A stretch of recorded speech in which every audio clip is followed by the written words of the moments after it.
ओम गुरुवे नमः।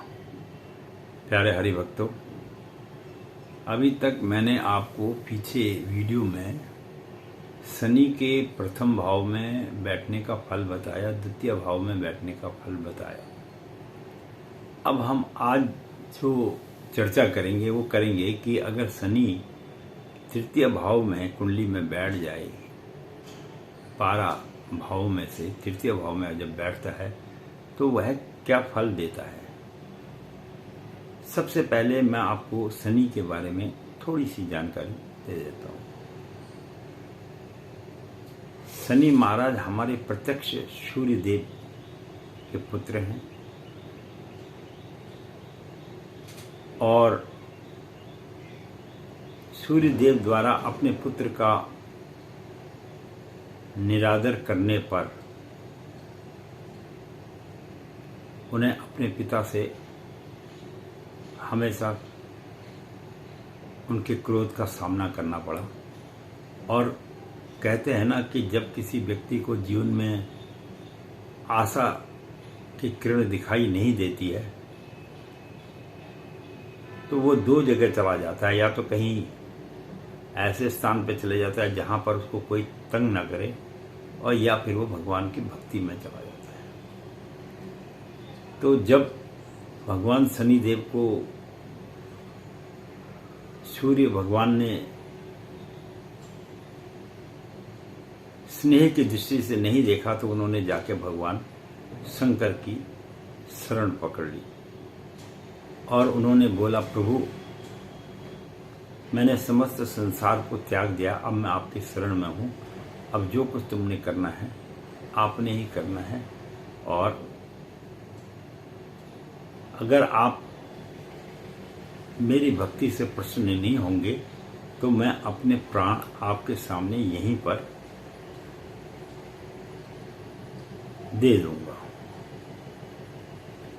अब इतनी निष्ठा के साथ जब उन्होंने भगवान शंकर की आराधना करी तो भोले बाबा तो फिर भोले बाबा हैं।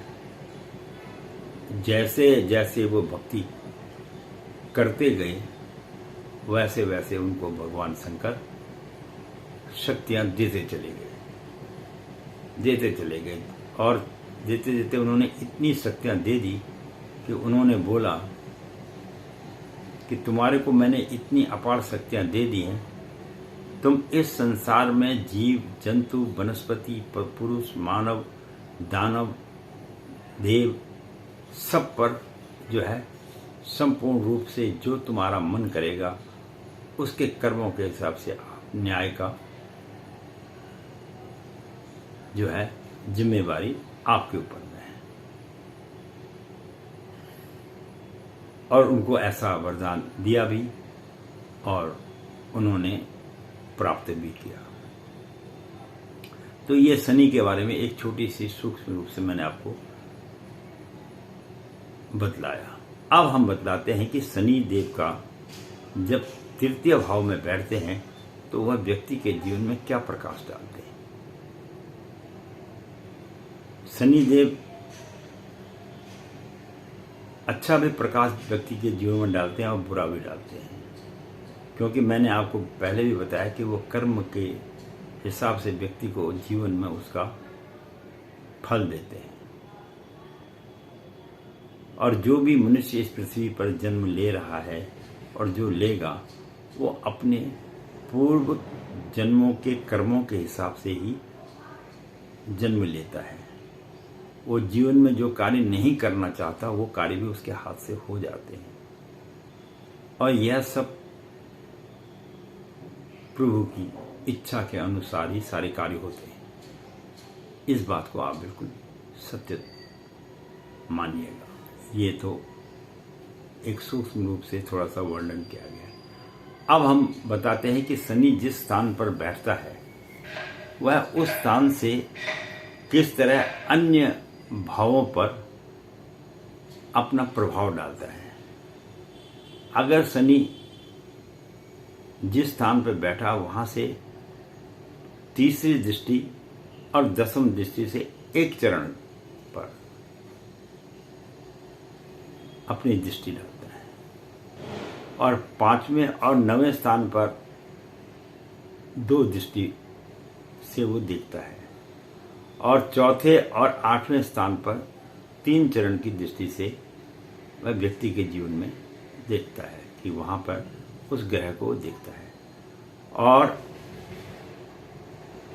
7वां, तीसरा और 10वां, ये 3 दृष्टि जब वो देखता है, इन 3 स्थानों पर जब दृष्टि डालता है तो यहाँ पर उसकी पूर्ण दृष्टि होती है। इसी के आधार पर हम ज्योतिष के आगे की गणना शनिदेव के तृतीय भाव में बैठने का फल के विषय में जानकारी देंगे।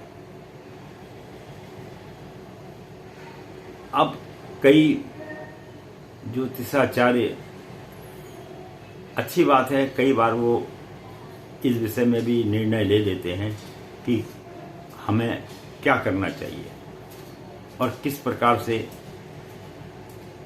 ग्रहों की स्थिति है, तो उसके विषय में कई बार उन लोगों को संपूर्ण ज्ञान न होने के कारण वो कभी कभी प्रश्न कर लेते हैं। इसलिए मैंने आज पहले ही आपको बता दिया कि शनि की दृष्टि किस प्रकार से व्यक्ति के जीवन को प्रभावित करती है। तो अब यह है कि सबसे पहले तो तीसरे भाव में अगर जब शनि बैठ जाते हैं तो व्यक्ति जो है पराक्रमी रहता है, पराक्रम करने वाला व्यक्ति माना जाता है। और छोटे भाई बहन, चाहे परिवार के हों या बड़े हों, छोटा हो, जिसका भी, उन सब का वह निर्वाह करने का कोशिश करता है, उनको अपने जीवन में सुख देने की कोशिश करता है। ये शनि के तृतीय भाव में बैठने का फल है। बाकी दृष्टियाँ मैंने आपको पहले ही वर्णन कर दिया। ये अकेले शनि का तृतीय भाव में बैठने का फल है। अन्य ग्रह साथ में बैठेंगे तो फलों में थोड़ा सा विशेष रूप से अंतर आ जाता है। फल तो वही रहता है, लेकिन थोड़ा सा उसका ज्योतिष में अर्थ दूसरे प्रकार से निकाला जाता है। बहुत ही सूक्ष्म रूप से और अच्छे ढंग से मैं आपको विस्तार रूप से शनि के विषय में जानकारी दे रहा हूं। लेकिन तृतीय भाव में अगर शनि बैठा है तो व्यक्ति ऐसा बहुत साहसी होता है, वो किसी से डरता नहीं है और उदार भी रहता है और स्पष्टवादी भी होता है। किसी से डरता, बिल्कुल जो बात कहनी है उसे स्पष्ट बात रूप से कहेगा। और अगर ऐसा व्यक्ति तीसरे भाव का व्यक्ति राजनीति में अगर चला जाए तो वह मिनिस्टर के पद तक को भी प्राप्त कर सकता है, क्योंकि ऐसा ज्योतिष शास्त्र कहता है।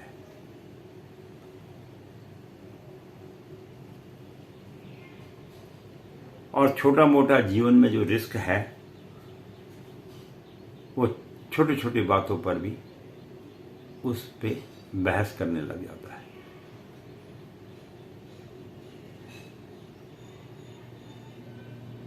और ऐसा व्यक्ति को शनि तृतीय भाव में बैठा हुआ दानवीर भी आदमी को बना देता है। वो लोगों की बहुत सेवा भी करता है। तृतीय भाव का शनि, ये भी तृतीय भाव के शनि के अंदर में गुण देखे गए हैं।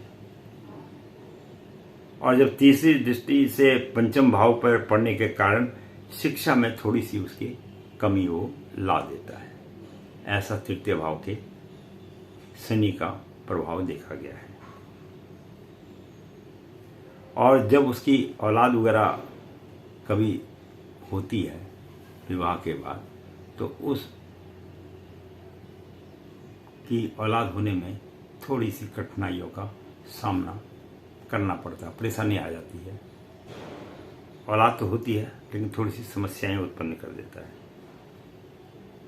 और तीसरा, वो भाग्य को देखता है तीसरे भाव से जब, तो उसके कारण क्या है, वो तंत्र मंत्र से रिलेटेड और उसके विषय में ज़्यादा नॉलेज वगैरह वो रखता है कि मुझे कैसे आगे बढ़ना है। और उसकी इच्छाएं भी रहती हैं कि वो इन विषयों को सीखे और किसी न किसी तरह से अपना आगे बढ़ने का प्रयास करे। और परिवार के ऊपर में ऐसा व्यक्ति अधिक पैसा खर्च करता है जिसके तृतीय भाव में शनि महाराज विराजमान होते हैं।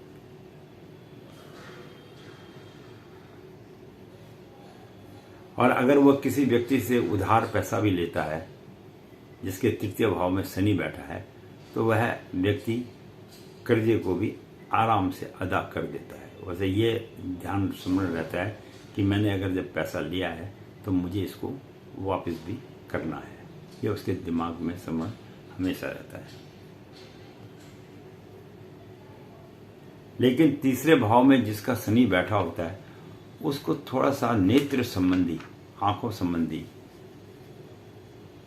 कष्ट थोड़ा सा उसको जीवन में भुगतना पड़ सकता है। कभी कभी आंखों में तकलीफ आ सकती है। तो इस प्रकार से तृतीय भाव के शनि का प्रभाव व्यक्ति के जीवन पर पड़ता है, जिसका मैंने आपको सूक्ष्म रूप से थोड़ा सा विवरण दिया है। कई बार लोगों के बहुत से प्रश्न मेरे सम्मुख आते हैं, केवल हिंदुस्तान से ही नहीं विदेशों से भी आते हैं, और वह भी अपने समस्याओं को मेरे सम्मुख बोलते हैं और कहते हैं कि आपने शनि का निदान नहीं बताया कि ऐसे में शनि का क्या करना चाहिए। तो देखिए, बात यह है कि शनि अगर किसी का, और एक बात और है, अगर शनि किसी का प्रथम भाव में बैठ जाए तो शनि नीच का हो जाता है। फिर वो कुछ फलों में व्यक्ति के जीवन में सुख की जगह थोड़ा सा दुख में परिवर्तन कर देता है।